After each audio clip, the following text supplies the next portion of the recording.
Well, welcome everybody. So great to see you here in person. And this is our third attempt to hold this evening's event. So obviously the third time is a charm.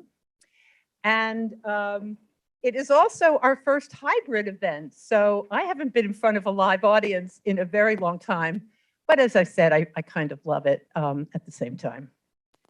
So actually, before we begin, I feel compelled to say something about the world that we're living in. There are many things going on that we never thought would be possible in 2022.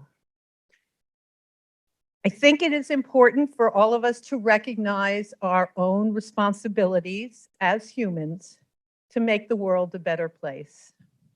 Whether it is for the people of Ukraine, the folks in your community, or the litigants who come to family court in a moment of crisis.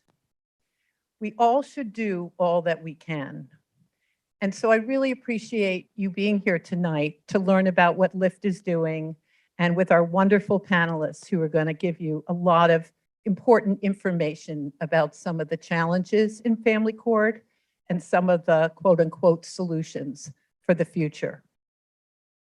One housekeeping note, you have index cards on your chairs. We would love for you to jot down questions for our panelists during, certainly during the opening half an hour. We will send LIFT staff around to collect them. They're right there in the corner. So if they accost you, they're doing their job. And we will do this probably around 7:05 or something. So if you have any questions, just feel free to write them down. We won't call you out for writing during class. We also invite people on Zoom. We have over 100 people on Zoom tonight. So it's really been a very satisfying attempt to rejoin the community at large and to get people together. And it's, as I said, it's really thrilling.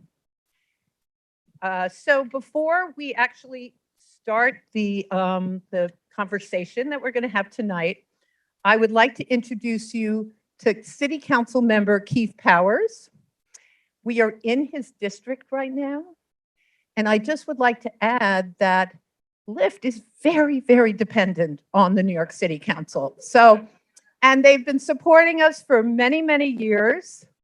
And now Keith is the new majority leader at the City Council. So we're particularly happy that he's here. And I think he wants to just say some words of welcome to his district. So. Thank you, Kathy. Nothing like a good reminder about how important it is. Thank you to Kathy and thank you to LIFT. I got to go this way. And thank you to everyone for being here tonight. I'm City Council member Keith Powers. I represent the east side of Manhattan here, so we're standing in my district or sitting in my district. I also am happy to be the majority leader of the City Council, and I'm also the former chair of the Criminal Justice Committee, so this topic particularly is really important to me and really important to us as a city. I also recognize we have a few people here who came before me. I see Victor Kovner here, who is our Corporation Counsel in New York City. I see Roy Richter, ACS Commissioner, and they probably don't even know I know who they are, but I'm a good student of government. But and I also want to thank Rob and the team at SL Green for hosting us here today, but also being great supporters of LIFT. This organization is something that we give a lot of support to for the City Council. And if you're here, you know why. It's a really important organization that is doing great work here in the city and deserves our support as City Council members and as New Yorkers. But particularly when you come here and you see in person, which is nice to be back together, talking about topics that have such importance to the city and important to our judicial system and important to us as New Yorkers. I keep getting told I got to move over. It is nice to be here and nice to resume our lives a little bit in person here in support of LIFT, in support of the work they're doing. And I know that we have a lot of folks here who have made this possible. So just give a big round of applause for everybody in the LIFT sort of community here who is making sure that this organization gets everything they need. So I am not a politician who likes to hold a microphone for that long. So I just wanted to say hello, say thank you, say welcome. And of course, if you can support this organization whichever way you can. And thank you for being here. And thank you for the work that you guys do every day. Thanks. And I'm sorry, I have to run out. So sorry. All right, well, thank you. See you soon. Okay, before we actually get into the questions, I want to say a round of thank yous to Council Member Keith Powers, who just left, and really calling out our very generous supporters and sponsors tonight, which is Proskauer. They've been amazing to lift over the years and really wanted to support this event. So thank you, everyone who's on that Zoom from Proskauer, and of course, Bill, who was our wonderful. And then we're also thanking John Jay College for criminal justice. And would the students just raise their hands or stand up? We have a bunch of students here. And so glad they were able to come. They are our future. They're really interested in this stuff. And so we're just so happy to welcome them. And there are many of them on the Zoom as well. And to our incredible, incredible panelists, Secretary Jay Johnson, the Honorable Edwina Mendelson, and Bill Silverman, Esquire, who has been, oh, excuse me, no, but I said you were secretary, so secretary and Esquire, okay, all right. Okay, yes, thank God. Well, no, I think it would actually be great if you were the second. We'll talk more about that in a minute. To our wonderful board member, Rob Schiffer, who got us this beautiful venue and does so much for Lyft. Could you just stand up, Rob, so we can just say a big thank you to you? He built this building himself. You know, it's amazing what he can accomplish. And I want to give a shout out to my incredible Lyft staff. None of this would have been possible without all of you. And love working with you every day. And thank you for all you did for tonight. And again, thank you to all of you for being here. So why were we so interested in holding this evening's program? Why did we try 3 times? Well, hopefully we're coming out of COVID. I know some of you aren't feeling so well on Zoom, but I hope it's not COVID and it's just allergies or something like that. But it is really a time of reflection, a time to review the past, identify lessons learned, and look towards the future. It's been a complicated time for so many of us, on so many levels, and the court system, along with other governmental systems, has not been immune during this time. What has become apparent to all of us who work in the courts is that certain courts, in particular the family court, has been disproportionately impacted by the last 2 years. But even before the pandemic, the family court had some serious structural and systemic challenges that have plagued this particular court for a long time. As I said, way before the pandemic. In the words of Secretary Johnson's report, which you will hear about, it is an under-resourced, overburdened system that has a dehumanizing impact on litigants and a disparate impact on people of color. So tonight, we want to educate you about some of the challenges faced by the court. A court which is so essential to low-income people, people of color, and all New Yorkers who have family issues. And to look for, as I said before, quote unquote, solutions for the future. But before we do that, I want to acknowledge that everyone involved in the family court, and we have 2 family court judges sitting there in the corner, and I think we have some others on Zoom. They've been working tirelessly over the past few years. The jurists, the administrators, the court staff, the many legal service providers who work with family court litigants. Some of my colleagues who work with family court litigants are in the audience, and I hope on Zoom. And we respect all that hard work, the good intentions, and the efforts made by the individuals involved. So why is family court important? Each year in family court in New York City, there are over 200,000 filings. That is a lot of cases for a court that only has 56 judges. 80% of litigants who come to court come without a lawyer. Some are entitled to court-appointed lawyers, but most are not. LIFT's mission is to provide legal support to these unrepresented litigants who come to family court for help with child support, custody, visitation, and domestic violence. We're a very small organization, but my team and I work with close to, or actually over 25,000 families a year. The legal issues presented by LIFT clients include some of the most personal, emotional, and consequential issues a family can face. Here are some of our typical cases. Cases involving child support, which might mean the difference between putting food on the table and a roof over a child's head. Cases involving parents who have experienced incarceration and come out of prison with thousands of dollars of debt because they did not know to modify their child support court order before they went to jail or prison.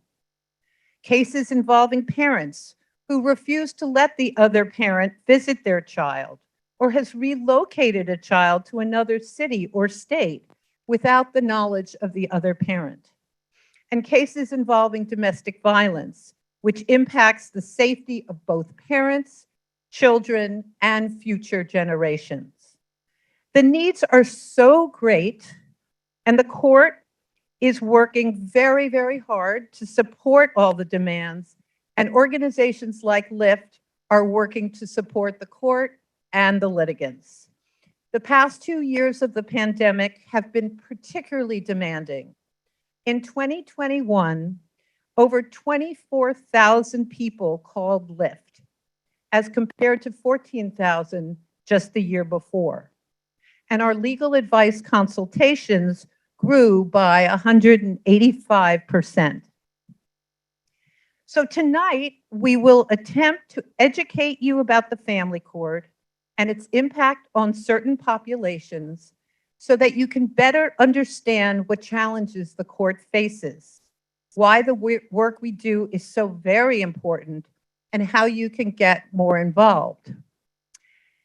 So I see that one of our special guests has just walked in the door. President Carol Mason from John Jay College of Criminal Justice. Would you like to give your greetings now before we start the panel discussion? Or yes, yes, okay. We think that would be a great idea. So you have to stand right next to Bill, your very good friend Bill, and stay on this side. No. Okay, right there, right there. Thank you, Carol, and welcome, welcome, welcome.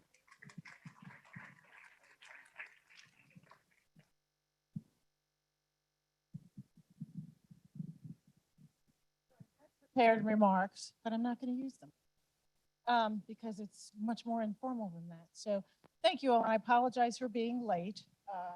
I am directionally challenged. And at some point I decided I'm not going to ride in the car. I'm going to walk here and get here faster. So John Jay has this fabulous relationship with LIFT and with Proskauer. And I think you've already met so many of our students. Could you guys raise your hands, our students who are here? Yeah. And so our students are not only partnering with LIFT, many have also been beneficiaries of the work that LIFT does. And I know that the panel is going to be introduced soon, but I want to give special shout out to our partner who has invested so much, not just in the work of LIFT, but in realizing how to bring all the organizations that Proskauer supports with it together to be able to leverage our resources and support each other. And I think that's something I hope that all of you all take away today, is thinking about where there are partnerships of things that you care about and how we can support each other's work and invest in each other.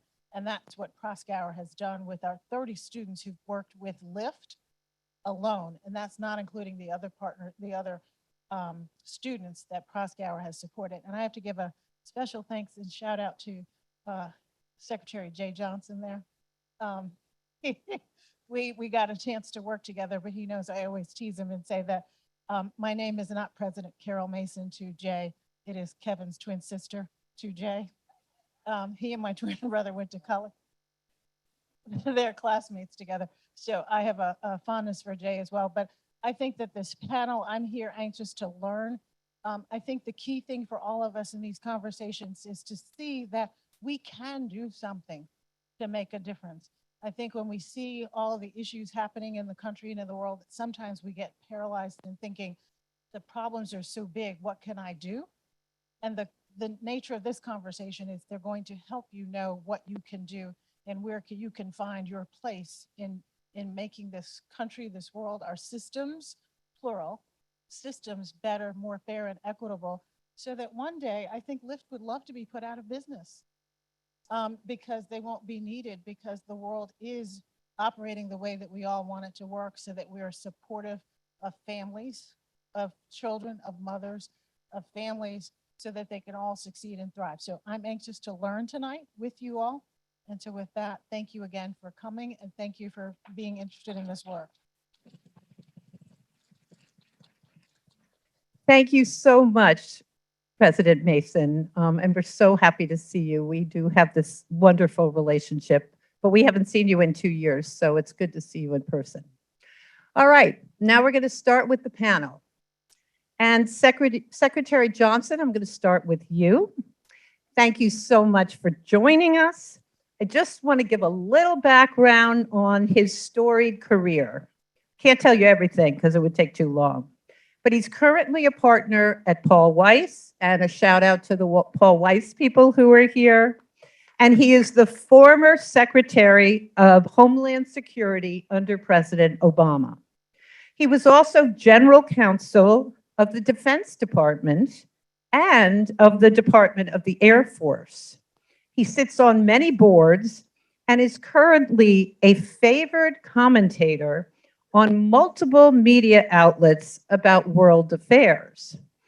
So I have my first question to you is, given your resume and your expertise in national and homeland security, how did it happen that Judge DeFiore asked you to do this investigation into racial justice in the family courts? And did you have any trepidations about saying yes to her? First, hello, everybody. Judge Mendelson, Bill. I knew Bill Silverman when he was a kid, an associate at Paul Weiss. So it's great to see you. And Family affair, a family affair. Thank you for your fantastic report about the family court. Thank you for your fantastic report. Okay. All right. Scratching each other's back. First, when you reach a certain place in life, you don't necessarily answer the question asked you. Talk about something else you want to talk about. So you mentioned I go on TV once in a while. I was 11 hours ago. I was on Fox and Friends. I don't just live on. It's all right. It's okay. I don't just live on MSNBC and CNN and Meet the Press. I do Fox and Friends once in a while. But when I do Fox and Friends, I'm walking a very narrow line about as wide as the pinstripe of my suit, because I don't want to say anything that's going to give fodder to their narrative, but I don't want to say anything that's going to anger my friends in the Biden administration. I want it to be a teachable moment. So they wanted to talk about immigration, which is the hot issue on Fox. And I used the opportunity to make a testament to the Dreamers, DACA, the DACA population. And there's at least one in this room tonight who introduced herself to me. The DACA population is an extraordinary group of Americans. Americans. They are de facto Americans. They are more American than many Americans because they understand what it means to be an American. And it was created by President Obama in 2012. The program greatly expanded when I was secretary, and I'm proud of that. And the DACA population, many of you don't know this. They're in college, they're in law school. There are DACA recipients who at Yale Law School The editor-in-chief of the Georgetown Law Review is a DACA recipient. She was a summer associate at my law firm last summer. And so if on occasion you have the opportunity to get the ear of a member of Congress for like 60 seconds, tell them one of the many things they should do is codify the DACA program into law, finally, so that it's not just executive action. Okay, so how did I come to accept this assignment from Judge DiFiore? I answered the telephone, a cold call. And what's interesting is I got 2 such calls on June 8th, 2021. Was it 21? 20. 20. It seems like it was not that long ago. I got 2 such phone calls, one from the chief judge and one from the Secretary of the Army. The Secretary of the Army asked me if I would chair a commission to study renaming Army bases across the South, all named for Confederate generals. I decided to take the easy assignment, which is to study equal justice in the New York State courts. And plus, Judge DiFiore is very difficult to say no to. We talked about a commission. Can I be chair of a commission? I really don't have any time for this. He said, why don't you just do it all yourself? And so with a terrific group of Paul Weiss associates, at least one of whom, Kim Grambo, where are you, Kim? Right there is the principal draftsperson of our report. We embarked upon this 4-month project, which was almost entirely virtual because of COVID. I did make some in-court visits toward the end, but we interviewed almost 300 people, almost entirely virtually. Did I have trepidation? Of course. It's the New York State court system. It's the most complicated court system in the country. Yes? Right. It's inexplicable to an outsider how it ended up the way it is. And so, of course, I had trepidation about taking on the assignment. But from my days as chair of the Judiciary Committee of the New York City Bar, evaluating all these judges, I had some familiarity with it. But I knew then it was going to be a huge project. We're certainly glad you did it. So can you give a quick overview of your findings with particular emphasis on family court and how the structure is set up in a way that you deemed a second-class system of justice for particularly pro se litigants that LIF serves? My assignment from Judge DiFiore was fairly nuanced. It wasn't to evaluate equal justice across the entire system. You know, bail decisions, sentencings, are they fair? It was to evaluate the existing programs in the state court system intended to address equal justice for their effectiveness and make recommendations to improve, eliminate, build, add new ones. It was a fairly nuanced assignment. And so we embarked upon that assignment. And the elephant in the room, frankly, which I heard about from almost everyone we interviewed, was that the courts in the city of New York, specifically family court, civil court, housing court, criminal court, are under-resourced, overburdened, stressed. From my days as Judiciary Committee Chair, I recognized, and I'm, Judiciary Committee Chair, I'm evaluating everybody from Second Circuit, Court of Appeals, on down. I recognized then, 20 years ago, that being a family court judge is the most difficult judgeship in the state of New York because you have to make such impactful decisions with, as you said, 80% of the litigants being pro se. You don't have fancy law clerks from Harvard and Yale to tell you what the answer is. You have to make snap judgments on things that are vital to someone's life. But from almost everybody I heard, the courts that people of color in this state most interact with are the courts that are the under-resourced, overstressed, and burdened. And though it was not part of my assignment, I had to comment on that. we also heard over and over again from lawyers of color in the state court system that even today, in 2020, 2021, lawyers of color, whether they're ADAs, whether they're defense attorneys, whether they're family court attorneys, whether they're the DA, are mistaken for somebody that they are not. The interpreter, the court officer, the defense attorney, the defendant, over and over again, modern day, heard that over and over again. We made very specific recommendations, about 10 or 11 of them, for ways to improve upon the system. I wanted to be sure from my days in government that our recommendations were practical and implementable, not just some lofty policy idea that, we've got to prioritize equal justice. I wanted them to be practical. Like, for example, in the orientation video that jurors, when they walk in off the street, get, include in that a section of the video on racial bias. And Judge Mendelson will be happy to know a friend of mine who is a Supreme Court justice in New York County who recently got picked for a jury, had to watch the video, and she thought it was first rate. So,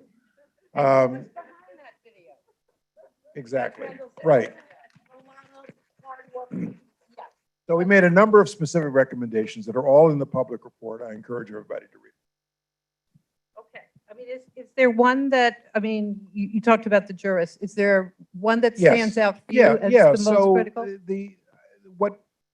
what is common to many of the recommendations in the report is that we had programs, offices in place in the New York State court system to address equal justice in the courts, but they were little known to most people. They didn't, I didn't know that there was an IG for bias. Little known and not necessarily in keeping with best practices. And we recommended that these offices, these programs be promoted. Training on bias in the courts, training on racial bias should be elevated and made mandatory for everyone. It's not just elective, including the court officers, by the way. So the common theme among what we recommended and what we heard and saw was that there are programs in place to address equal justice, but they are not prioritized, they're not highlighted to the point where people know about them and want to take advantage of them. Okay, well, thank you for that. We're going to come back and go around again with some other questions, but I'd love now to turn to Judge Mendelson, who knows the family court extremely well. As she was a family court judge, she was the administrative judge in charge of all the New York City family courts, and she is now the deputy chief administrative judge for justice initiatives, and she leads the Equal Justice in the Courts project, which is implementing the recommendations that came out of the Secretary's report. So the Secretary referred to why family court is so hard. Can you talk about why family court has been so important to you? What it's sort of like for the pro se litigants in particular, and maybe some of your experiences in being in leadership at the family court? Like Secretary Johnson, I'm going off script and saying hello first. Hello, everyone. COVID didn't take away our manners. We have to greet each other when we see each other. This room, and those of you on the Zoom call may not see this, and I'm sure the Zoom room is the same. This room is full of wonderful, impactful friends of the family court. We have a beloved retired judge or two in the room. We have current judges. We have those who serve and toil in the family courts day in and day out as leaders and as advocates. We have John Jay College students. I taught at that fine institution for 10 years as an adjunct professor and have my doctorate and master's from John Jay. So I am an intern or 2 or 5 every semester, President Mason. So my connection to John Jay is deep. Hello. To answer your question, it's polite to also answer the question. It goes beyond my time leading the court that I unapologetically refer to as the finest court in the universe for close to 7 years as the administrative judge of the family courts. It goes back to my spending most of my professional years serving in that court, learning how to be a lawyer. I was the first staff attorney at Sanctuary for Families, Center for Battered Women's Legal Services, followed by being an assigned counsel 18B attorney. And back then in the 1990s, like today, if you want to talk about under-resourced, going nearly 20 years again without a raise for the people who are called upon to represent the issues that are most important to us. My years learning as an advocate in that court and as a court attorney, referee, jurist, and then a judge and supervising judge and administrative judge. When I say the family court is the finest in the universe, it's because of the issues that we are called upon to address in that very fine court and the people who choose. Many of you in this room, David Lansner, you and I had a very deep conversation about how for many, many years, you and I spent a great deal of time fussing with each other because we don't always agree. But nothing is more important to the family court than the Nicholson decision. And for those who come again and again and again and toil in that court, despite what we know and we hear, and we've been hearing for far too long about it being under-resourced as a court, but the people who appear in and serve in that court are not less than. They are deserving of the very best that we have, which is why we are all, I believe that's why we are all here today, looking for opportunities, recognizing challenges. So it's not platitudes. I firmly and unapologetically believe in the family court and what the family court will be with the proper and appropriate support. Thank you.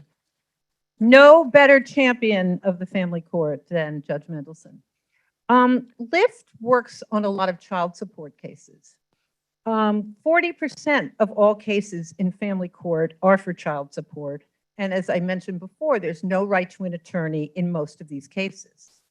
I'm not sure everyone understands that child support can be a poverty prevention measure. Can you talk just a little bit why child support is so important?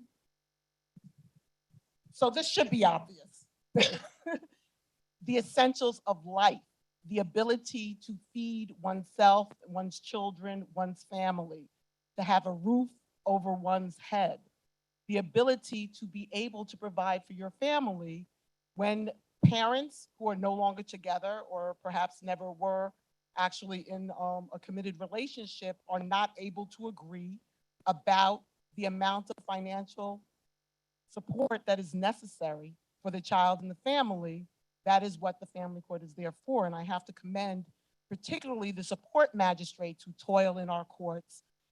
They work very, very hard with very heavy calendars, pre-COVID numbers, 63,000 child support filings.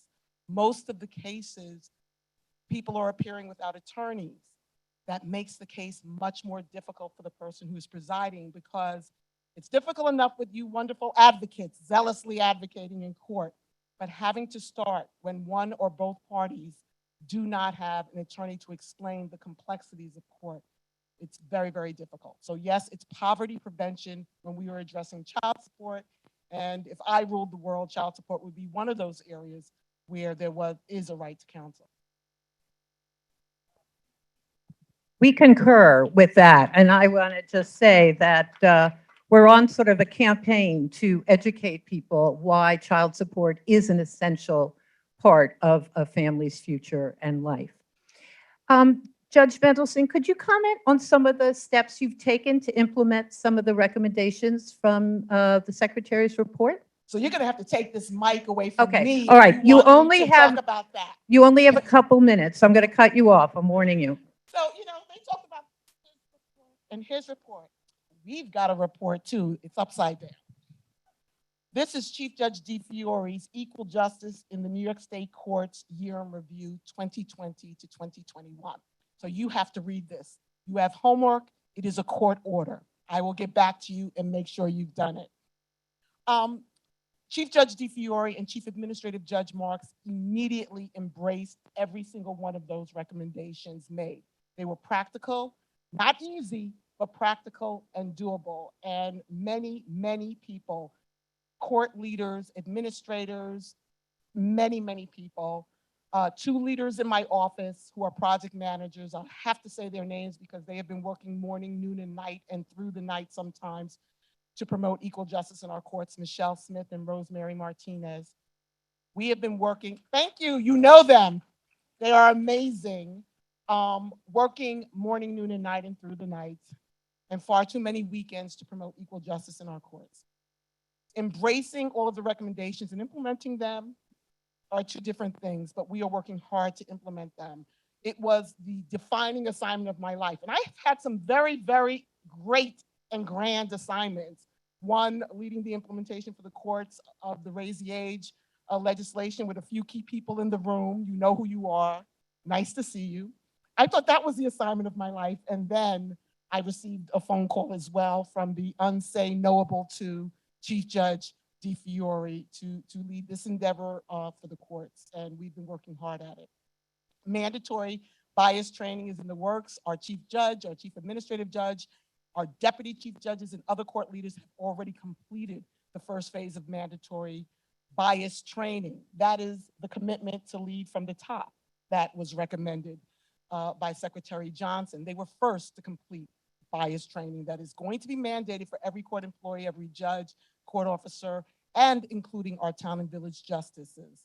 We have an anti-harassment and anti-discrimination policy that is clear-cut to address social media and to make crystal clear what is inappropriate social media. We know about the George Floyd tragedy spurring Chief Judge DeFiore to give Secretary Johnson this assignment. Less known is that there were very disturbing racist social media displays by court employees that also spurred this assignment. And so now we have clear policies about that. We have that wonderful jury video, et cetera, et cetera. But important to family court, one of the what we have done is established in each judicial district and in each court equal justice committees. And the New York City Family Court, under the remarkable leadership of Administrative Judge Anne-Marie Jolly, who is in the room in Zoom space watching, she has assigned top leaders in the court to focus on equal justice. We have equal justice committees led by supervising judges in all 5 boroughs. I was privileged to attend the initial meeting of their equal justice committees. They're court-based only to begin. They will be incorporating and reaching out to the community because we as a court cannot promote equal justice all by ourselves. So I'll stop there. Okay, well, thank you so much. And now to Bill Silverman. Even though you are a big law firm partner, you have been working to reform family court for 20 years. It is clearly your passion, and you just wrote a report with the New York City Bar and the Fund for Modern Courts on the family court during COVID. You have been the chair of the board of LIFT, and you have made family court reform a high personal priority. Why? Thank you, Kathy. Before I answer the question, I do want to lodge an objection. I'm going after a cabinet secretary, an associate chief judge. We heard from a council member, a university president. There are 2 judges sitting over there. So not a lot of upside, I think, for me here. It's not 20 years. It's 30 years. I don't remember what I ate for lunch today, but I remember my first appearance in family court as a summer associate at Jay's firm in 1991. And I remember thinking that at that very moment that we have 2 court systems. We have one court system for those who can afford counsel, and we have a second court system for those who can't. I also remember thinking vividly that family court was so important because it went to the heart of the safety and security of families and children. And there's nothing more important than that. I put that up against any other court doing any other thing. Yet, even back in 1991, under-resourced, chaotic, an impossible burden is placed on the court system to serve very vulnerable people. And that was in 1991. 30 years later, same issues. In 2008, I wrote a report. If you compare the recommendations from I call it my report. It wasn't my report. I worked on a report with a lot of other great people. But the recommendations in the report, the most recent report, same recommendations, give or take, as 2008. So I think we have to start thinking about not just making recommendations, the same recommendations every year, every decade, every 30 years, but thinking about something a little bit deeper, something a little bit more long lasting. And that would be changing the structure of the court system. That is an issue that is now before the legislature. And I want everyone in this room to seriously consider getting behind this effort, because we have a very short window. This is going to be up for a vote by the end of June. Possibly we'd have another shot at the end of the year. But if we don't get this passed this year, it's really a once in a generational moment. Because if we don't pass it this year, the chances of it coming back next year are small. And changing the Constitution, especially in New York State, which is a wonderful state, but it has a unique sense of dysfunction, especially when it comes to changing the Constitution, which is very difficult. We have to get behind this, because even if we were to get more family court judges, even if we were to get more resources, we're going to be having this conversation again next year. So we need to do something a little bit more ambitious, and we really need to raise the sense of urgency in family court. I don't even think I answered the question. No, you didn't. Um, But I'm used to that. I'm used to that. You were my board chair. Bill, can I rein you in for 1 second? And can we talk a little bit about the report you just issued and some of the, recommendations and findings and what prompted you to look at the family court during COVID? So there was another report that we worked on right before COVID about the assignment of judges and how there aren't enough family court judges. We all know that. So what the court system is forced to do is borrow judges from other courts, mainly from the civil court, and send them over to the family court for about 2 years, and then they go back to the civil court. So there's this revolving door of judges, again, because of the lack of judges. It's extremely disruptive. Every time you move a judge out, you move a judge in, it's disruptive. So we wrote this report, and we were publicizing our report, and then COVID happened. And then we realized there were challenges from COVID, so we decided, hey, let's write I like to write reports. So we're going to write a report about COVID. So we started to write a report about COVID and its effect on the court system, but it turned into something a little bit different. It turned into a report on the inequities of family court. That didn't, even though it was about COVID, it really wasn't about COVID, because these inequities have been around for decades. And what we found was the reason the family court didn't do well during COVID, again, it comes back to the impossible burden that we place on the court system, is that we set it up to fail. We created an institution that couldn't withstand a crisis. Lack of resources, lack of judges, lack of staffing, lack of technology. Should we be surprised that this court, that really was an in-person model, hadn't changed much in that way since, the 50s, 60s, and 70s? Should we be surprised that during a pandemic, it wouldn't do well when you need technology, when you need remote proceedings? And so I think what should come out of this report isn't just the recommendations, and there's some fine recommendations in this report about things the court system and other people and other institutions should do. But again, it's the bigger picture. We can't just throw money at a broken structure, at a broken system. We need to do something with our 11 separate trial courts. Secretary Johnson said it very well. There's no explanation for it. There's no principled justification. No one can defend the court system on substance. Well, thank you, Bill. And the report, I just want to say that when we write to you after this event, we will send links to both reports. and I guess to the report that Judge Mendelson brought with her, because that's very important. I want to remind people, if you have a question, please write it on your index card now, because we're going to pick it up in a couple minutes. So the team will be up in about 5 or 10 minutes, so you can wave your hand. All right, so now you've heard a little bit about where we've been with the court and these various reports, and some are more optimistic and positive than others. So what do we do? I mean, what do we do? So I want to ask each of the panelists to talk about how, I'll ask individual questions, but how can we better educate the public, like what we're doing tonight, about some of these challenges? So Secretary Johnson, you've had a long, distinguished career. You've done public service. You've had a very successful private practice.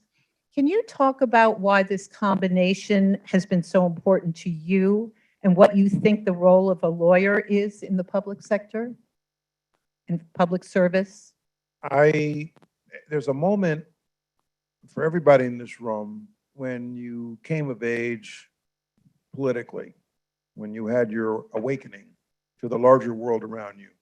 For me, that was the year 1968, almost as consequential as the year 2020. And 1968, I was 10, going on 11 years old. We had the Vietnam War, the Tet Offensive, the LBJ withdrawal from the race, the King assassination, the RFK assassination, 2 presidential conventions, the election, and Apollo 8. That was a very consequential year, and it awakened me to the larger world around me and the desire to serve the public. And I was a terrible student in high school. I was a late bloomer. In my house in high school, a C was a gift. The only time I ever heard my mother, God bless her, she's 88 years old, the only time I ever heard my mother issue a 4-letter word was when she opened my report card. And my guidance counselor said, don't think about 4-year college for your son, to her. But I got to Morehouse College with Carol's brother and pulled it together. And I wanted to go to law school. And I had a twin objective: be a big firm partner like Bill, and public service. And I just wound up doing both in the course of my 40-year career. It's next month, it'll be 40 years as a New York lawyer. So that's kind of how it happened. So do you think lawyers have some, or does people have an affirmative obligation to get involved in public service? Is that something that, Yes. okay. That's the answer I was hoping you would give. Do you have, It's not all just billable hours. right, Shouldn't be. And most people who go to law school had that aspiration. So whenever I interview a law student for a job at Paul Weiss, I ask them, why'd you become a lawyer? And they give me some lofty explanation. And at the end of the interview, I say, don't ever forget why you became a lawyer. You want to come to Paul Weiss and, do M&A, or, produce documents in discovery or prevent documents from being produced in discovery. Do that, but don't forget why you originally became a lawyer. What drove I you think there? that's really important to remember. And you were such a great role model for all of us in that regard. Can you? You're making me feel really old. No, I'm sure I'm older than you. Anyway, we feel old together. Okay. What do you think we can do to better educate the public about the family court? I mean, we issue Well, these reports. I took an education on this. The judiciary in this state is in a real bind. The chief judge on her own just can't wave a magic wand and provide resources for the family court. The judiciary can't print money and they can't tax people. That's the state legislature that does that. The state legislature enacts and passes a budget. There's a budget request, but it's up to the legislature to enact a budget On top of that, as Judge Mendelson knows better than I do, as the family court judges know better than I do, the city of New York is their landlord. The state system doesn't own their courthouses. The city of New York owns, they're just tenants. So if the city council, the mayor decide to prioritize something else, another piece of real estate, they suffer. And that's like that all throughout the state.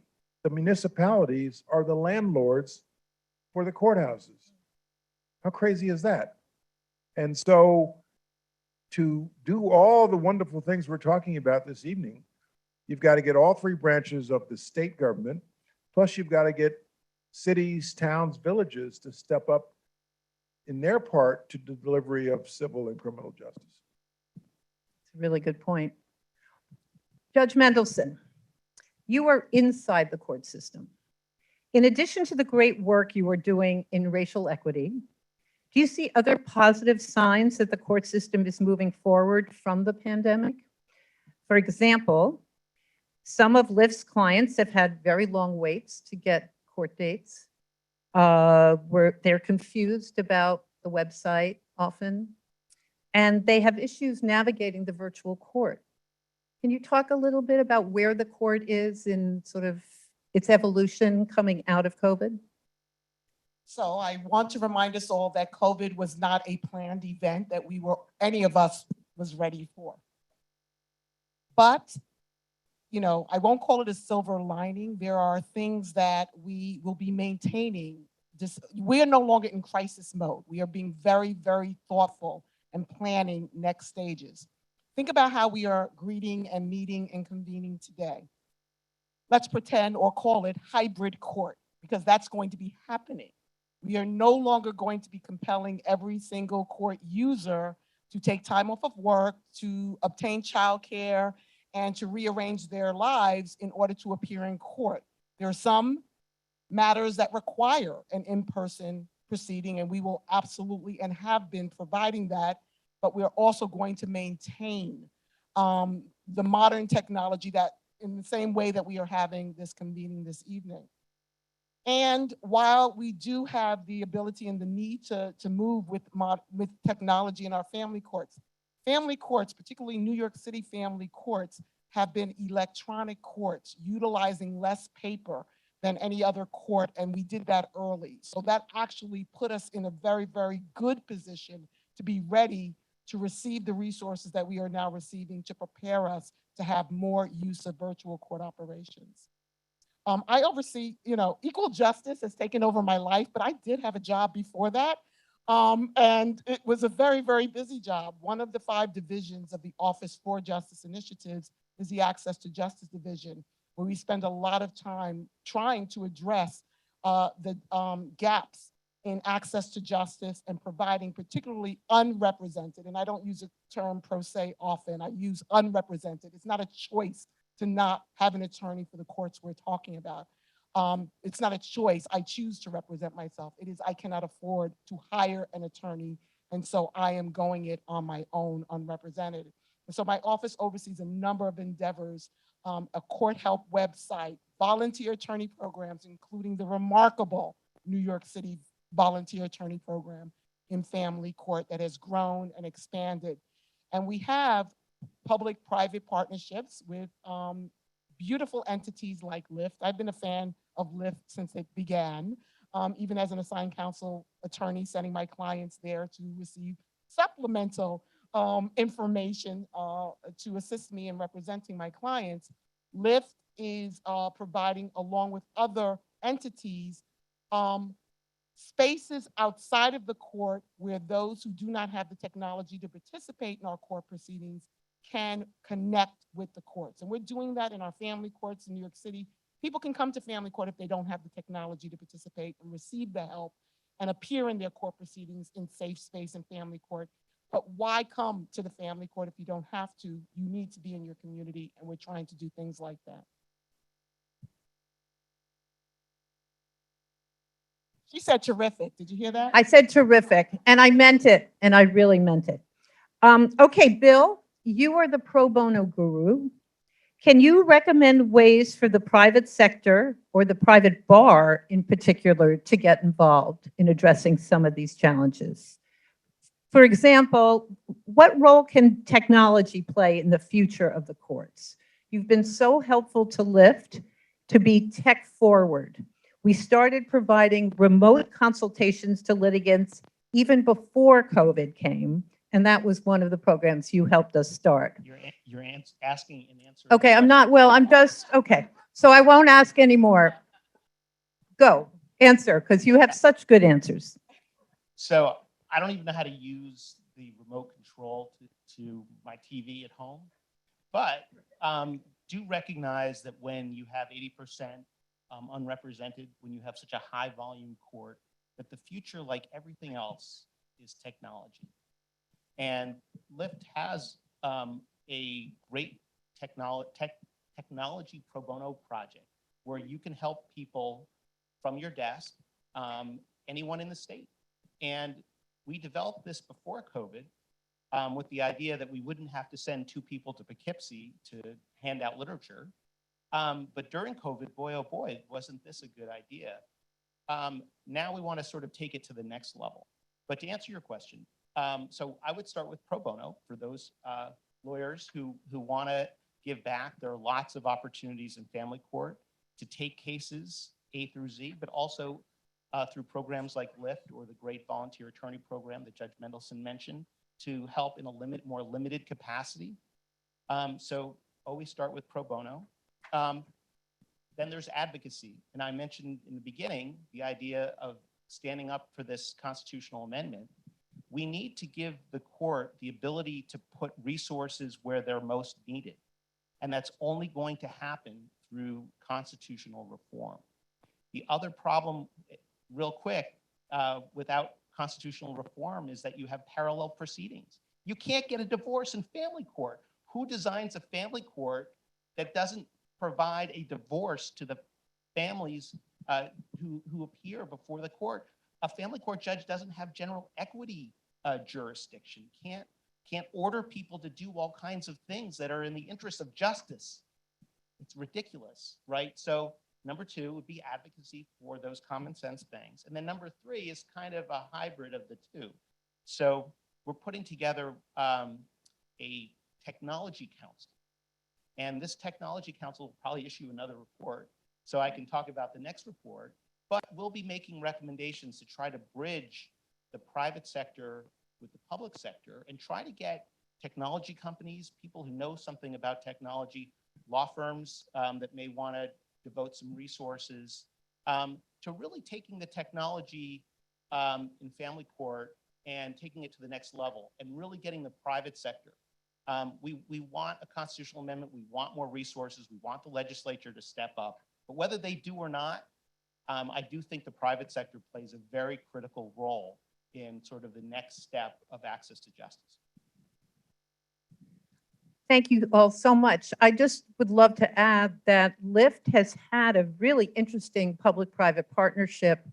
Well, I guess public because we're a nonprofit and we've been funded by a private foundation throughout COVID to add support to the courts. We've had people stationed outside of the courthouses because for about a year or so, no one could go near or inside a courthouse. So we were able to secure some funds and we were able to station many John Jay students. We trained them and they met people who were still coming to court who were under the impression that the courthouses were open.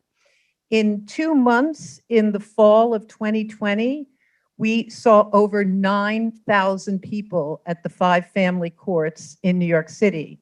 And when they came, we gave them our helpline cards, we gave them a whole legal resource directory where they could get support, and we gave them PPE. And we told them, you know, you can't go in, but here's where you can go for help. That's part of the reason our helpline calls were so dramatically higher. We also, with this public-private partnership, have started the tech hubs, as Judge Mendelson said, because we thought people would need help with virtual hearings because many people only have a smartphone or a phone. They might have limited minutes.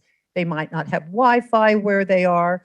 So we decided we'd open up our office because we were working remotely and people could call and come in for appointments. Well, what we learned is that people didn't need so much help with their virtual hearings, which we were happy about because we're so supportive of the virtual hearings, particularly in child support. But connectivity problems, continue to be issue because of the digital divide. But what people really came to us for was to help with documents, uploading, downloading, understanding which documents they needed, trying to navigate, unfortunately, the court's website, which I know Judge Jolly and her wonderful team are working on. But people are very worried to submit a petition without anyone telling them that what they've done is okay. So we have set up this tech hub. We have a chat line to our attorneys so they can help the team understand what's the right, we're not giving out legal advice in those cases, but we're giving out a lot of legal information, which is helping lots and lots of people not have to go to the courthouse and come to a community-based center. And so we're hoping to expand that program, particularly to the Bronx and Queens, where there is great need. So at this point, I wanted to take some questions from the audience. And I don't know if people on Zoom sent some questions. The questions they handed me were all about Lyft. So I'm going to try to generalize beyond that. But one of the things that I worry about is that as great as the work we do, which I'm so proud of, there are still thousands and thousands of pro se litigants out there. And, we're a small organization. We hope to grow, and we'll talk to you about that in a minute. But I really worry about all these pro se litigants. And Judge Mendelson, you said something interesting about making child support, making lawyers available in child support. Is that something you're working on? Is that, No. no, okay. It's just an Are you idea. trying to give me more work? No. But what I was going to say is I would love to work with you, and I think my whole team would love to work with you, and many of the advocates that, we partner with would love to sort of look at child support and see how we can, make it more, just accessible, understandable. We have wonderful relations with the Office of OCSS. We work with the city. I don't know, it just seems like it's a good moment to do some reassessment. I just would love your comments on that. I agree. When I think about, and I use humor, but this is very, very serious. When I think about the experience of an unrepresented court user, I will share with you that it's terrifying. Imagine the terror of having to come to court to navigate a critical issue, and one that involves family and finances without the help of an attorney. And as I was thinking about the plight of those who go to our courts, and I am with you for promoting child support as an essential of life legal issue, and one that most people don't think about. It's 40%, I believe, of the court's family court's docket. That's a lot of what we do in our family courts. I think about, I have been a court user, and I have appeared in court about a family matter, and it was surrogates court many, many moons ago, and I was a judge, and I had a lawyer, and I am still traumatized by my fear of experiencing the courts. I was a judge, I had a lawyer, and I navigated the courts, and I can tell you every step of every minute of that experience, and the outcome was good, but I imagine the plight of those who are navigating our courts without attorneys. We do need to address that. Bill, do you have any, you've been so interested in this for so long. So our child support system is completely broken. And it's broken because, there are people who want to put food on the table for their children and have to wait months or years before they're able to do so. We pay a big cost. It's not just the cost of those individuals who don't have child support. Society pays a huge cost as well. because people go on public assistance, because children are living in poverty. And so, you know, we need to improve the system, but we also need just a greater sense of urgency for what's important. And so I think the fact that the child support system has been neglected for decades tells us something about our society and the weaknesses of our society, because we don't value vulnerable families and children who desperately need help. Somehow that's not a priority. And that's a big problem. And I would just add that what we really need is just a greater sense of urgency. There's a sense, even among advocates, that family court, child support is the way it is, and it's the way it's always going to be. There's a sense of resignation, a sense that there's nothing we can really do about it. And I think we have to reject that. That's absolutely wrong. There would be a modest cost to actually fix the system and to make it better for people who really need help.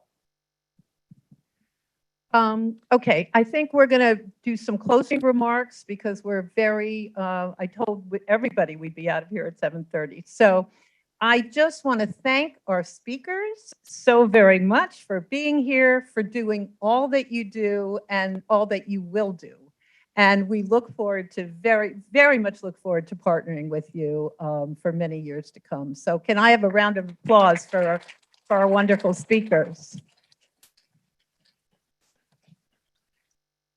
So from Lift's perspective, all of what we've been talking about tonight, these are not just theoretical issues. We do see the human toll that all of these challenges take on our clients every day.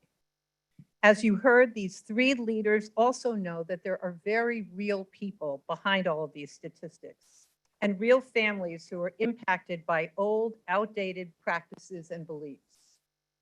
We are in a moment when people are concerned about families, about stability, about security, and how to move the city forward in a productive, equitable, and respectful way. So I want to leave you with some positive steps that you can take to address some of the issues we discussed tonight. This is not someone else's problem. It's up to all of us. Once we know what we know, we have responsibilities as members of the private sector and the larger community to take some action. So we will send you these takeaways in the mail, and we're also going to send you the reports, as I said, and we're also going to send you a link to the Fund for Modern Courts, who is spearheading the court simplification effort, and their tools and their addresses and letters to write. So we will include all that in our follow-up email. But I want to take a moment to urge you to get more involved with Lift. We exist to help the courts and the unrepresented litigants. As you've heard, the system is overburdened and under-resourced. We've been doing this for 26 years.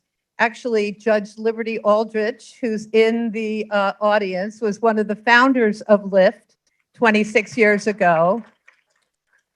And we're so thrilled that she is now a family court judge. As Judge Mendelson suggested, it takes a very certain kind of person to do this work, and she is absolutely one of the best. So we're so excited to watch her as she starts her time as a jurist. So here are some concrete ways you can help us. Join us at our gala on June 8th. It's in person. It's on the Tribeca rooftop. Susan Warren, who's here, is the chair of our gala. It's really a good time. It's not too stuffy. There's outdoor drinking and not dining, but drinking. And we have actually wonderful honorees this year. And our own Rob Schiffer is our principal honoree. So, and we have Bloomberg and we have Legal Hand, which is a program of the Center of Court Innovation, and Courtney Bryan is here, the executive director of CCI. We also have an email list so you can stay informed. I know some people complain we send out too many emails, but our emails are really good. And if you take the time to read them, you'll actually learn something. We send out current developments in the courts. We highlight our clients, our volunteers, and we touch on current relevant topics. I'd love for the John Jay students all to sign up for our email, and maybe Bill, you can do it in your class and get us a list. And I'd also like you to follow us on social media and then repost, share our posts, repost. You know, we asked our board to do it. Some people do it, but we're a little old for that. I mean, I don't know. Back to the age thing. But anyway, we have students here. We have students on Zoom. So we'd love you to follow us on social media. We work very hard to get those messages out. Learn about joining the pro bono program that Bill talked about, and there are volunteer opportunities for firms, for corporate legal departments, and others. We would love to come and do a lunch and learn at your company. We can talk about racial and economic justice issues at that lunch and learn. We could talk a general overview of family court, and then we can talk about what LIFT does. We've had a lot of success with that, and we're very excited to offer that to people. We have a lawyers' council that brings the private sector into the court reform conversation, and many of you here are part of our lawyers' council. We have a board and a junior board. We're always looking for great new members. And Judge Mendelson, I just want to plant this idea, and Judge Jolly, when the courts open up, we would love to bring you to family court. Well, okay, well, when people can attend hearings and things like that. Okay, when people who are not in the case can attend hearings. Okay, anyway, well, no, I'm not going to rewrite it because we've had trouble. All right, anyway, we'll discuss that later. We would like to invite you all to come to family court, and you can meet some of the jurists who work so hard under difficult circumstances and hear what it is like directly from them. We used to host the Judge for a Day program. We used to host it many times during the year, and people would come and were blown away by it. It's a very, very powerful experience. Our current board chair was at a Judge for the Day program. Rob Schiffer was at a Judge for a Day program. That's how they got involved with LIFT. But most importantly, importantly, please talk to your friends about what you learned tonight or what you heard tonight, because we have to get a larger conversation started about justice in New York State. And as Bill has said, this is kind of a once-in-a-lifetime opportunity to get people active and talking about what can we do and getting involved in this court simplification effort and getting involved. We've been trying to get our lawyers' council involved in the 18B lawyers' salary, trying to get their salaries increased. We did a whole mailing campaign. And, you know, get involved bar committees. Feel free when you get your follow-up email to contact us. We'd love to talk to you. We'd love to think creatively out loud with you. I know so many of you are doing things already. Keep doing them. Stay healthy, stay well, and thank you so much for joining us tonight.